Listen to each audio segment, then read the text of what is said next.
Kitchen में नहाने वाली बहू। क्षमता की शादी एक बहुत अच्छे परिवार में हुई थी। क्षमता भी बहुत अच्छी थी। इसने अपने ससुराल वालों को अपने माँ बाप का दर्जा दिया हुआ था। अपने ससुराल वालों को अपने परिवार समझा हुआ था। वो बहुत अच्छी थी, सारे घर के काम करती थी और अपनी सास ससुर की अपने माता पिता जैसी खिदमत करती थी और अपने देरों जेठों और नंदों को भाभियाँ समझ अपनी देरों जेठों और नंदों को बहन भाई समझती थी। इसकी एक ही नंद थी, गपला, जो कि बहुत खूबसूरत थी। उसे भी अपनी भाभी से बहुत लगाव था। शमला दिल की बहुत अच्छी थी, लेकिन शमला में एक बुराई थी। उसमें एक खामी थी कि वो उसे गर्मी बहुत लगती थी और जहाँ भी वो पानी देखती थी वो नहाने बैठ जाती थी। शमला सारे घर का काम करती थी। उसने किचन भी संभाला हुआ था। वो अपने ससुराल वालों के लिए मज़े मज़े के खाने बनाती, स्वादिष्ट डिशेस बनाती, जो कि उसके ससुराल वालों को बहुत पसंद आती। ससुराल वाले भी इसकी बहुत कदर करते थे। लेकिन शमला को एक खामी थी कि उसे गर्मी बहुत लगती थी, जिसकी वजह से जहाँ पर भी उसे पानी नज़र आता वो नहाने लगती।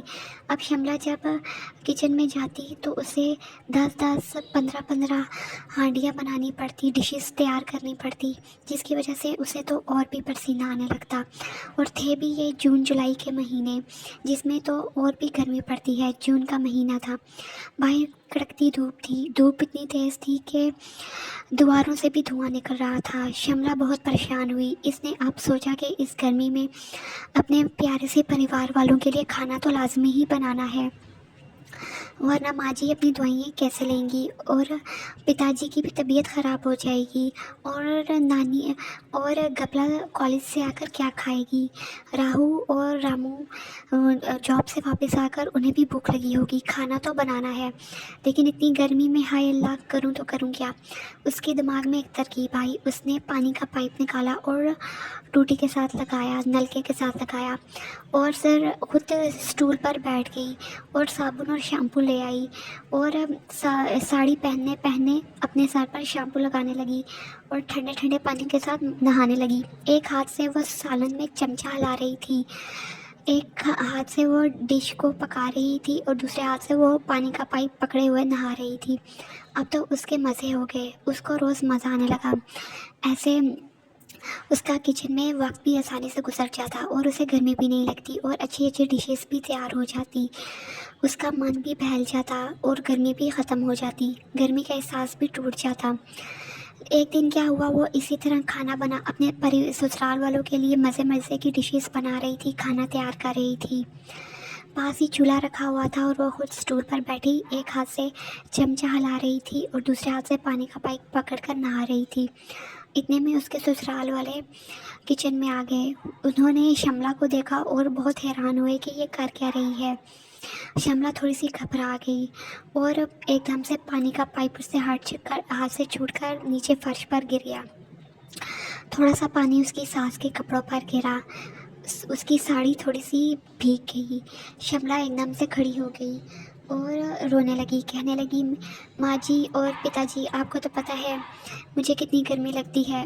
सर्दियों में भी तो मुझे पसीना आ रहा होता है। अब तो ये जून का महीना है, इसमें आप ही लोग बताएं कितना मुश्किल है मेरे लिए। मैं तो एसी में भी बैठूं तो मुझे पसीना आ रहा होता है, लेकिन क्या करूं, मुझे आप लोगों की बहुत परवाह है। अगर मैं इसी तरह अंदर बैठी रही तो खाना कौन बनाएगा।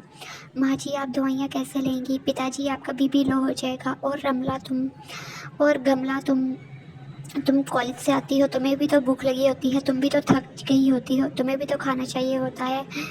बस इसी के लिए मैंने एक हाल निकाला कि मैं मज़े मज़े के अपने प्यारे से ससुराल वालों के लिए डिशेस बनाऊंगी और एक हाथ से ना पाइप के साथ ठंडा पानी अपने सर पर डालूंगी ताकि मुझे गर्मी ना लगे और मैं मज़े से नहा लूँ। पहले तो ससुराल वाले थोड़े से हैरान हुए, लेकिन उन्हें अपनी बहू, अपनी बेटी घपला जैसी प्यारी थी। जैसे उन्हें अपनी बेटी कपला प्यारी थी, वैसे उन्हें शमला भी प्यारी थी। लेकिन उन्हें ये पसंद नहीं था कि बाहर से कोई आए और देखे कि शमला बेटी किचन में नहा रही है और साथ खाना बना रही है। उन्होंने अपने इसको बोला कि तुम टेंशन नहीं लो बेटा, हम तुम्हारी गर्मी को दूर करने का बंदोबस्त करते हैं। अगले ही रोज़ शमला के ससुर ने उसके लिए हाई क्वालिटी का महंगा इन्वर्टर लगा दिया, इन्वर्टर एसी लगा दिया किचन में। अब शमला को तो मज़े हो गए। पहले जहाँ वो ससुराल वालों के लिए 10-10 डिशेस बनाती थी, अब तो वो 20-25 डिशेस भी आराम से बना लेती थी और उसे कुछ भी नहीं होता था, कोई पसीना नहीं आता था और उसे किचन में अब मज़ा आने लगा। वो सारा घर का काम करके आती और किचन में मज़े के साथ एसी ऑन करके घर वालों के लिए खाना बनाती और सब मोहब्बत प्यार से रहने लगे। तो दोस्तों, आपसे रिक्वेस्ट है कि मेरे चैनल को सब्सक्राइब कर दें। शुक्रिया।